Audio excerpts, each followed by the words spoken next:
Well, we had Chris Gorsuch and Mary Fetsch on OPB today, Oregon Public Broadcasting, and they're talking about the bill to change the TriMet governance. And what I want to do here is I want to listen to Mary Fetsch, good old Mary Fetsch. She's been here forever and a day.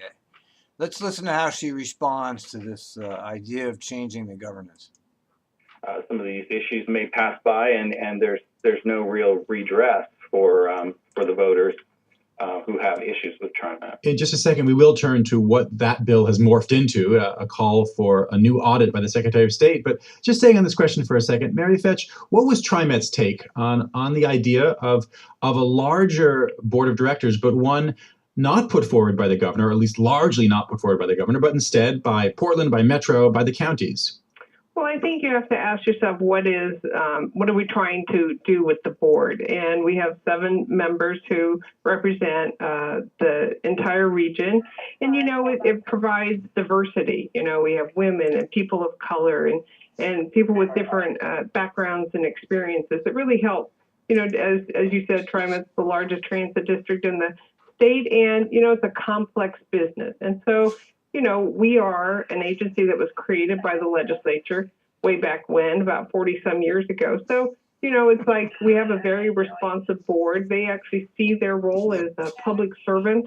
And they are actually, even in our board meetings, allowing more public comment at a time when we are voting on a measure. So it's really about 3 years ago we made this change where if the board is going to vote on something, they want to hear from the public. Our general manager goes out more to the community and connects with writers and such. So it's a very focused effort to connect with the public. The recession was tough on every agency, not only TriMet and Transit, but cities and counties throughout basically the entire country. And when you think about those tough decisions when you have to cut service or raise fares because there's just not enough revenue to do everything you want to do, those were some tough choices.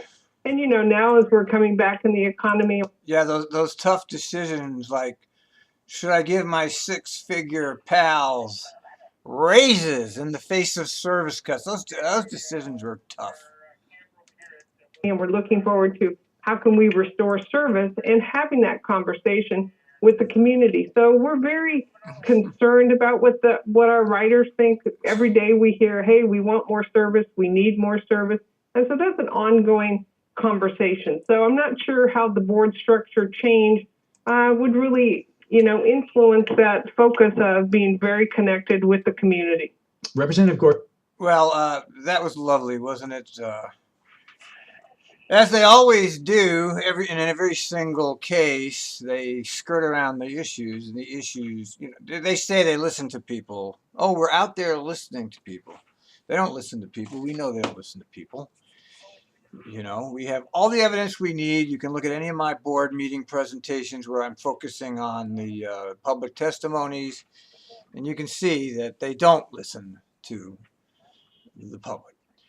And, she didn't mention this is all about the secret raises, I think. This is all about them, those executives, giving themselves raises in secret and the complicity of the TriMet board of directors bordering on criminal behavior.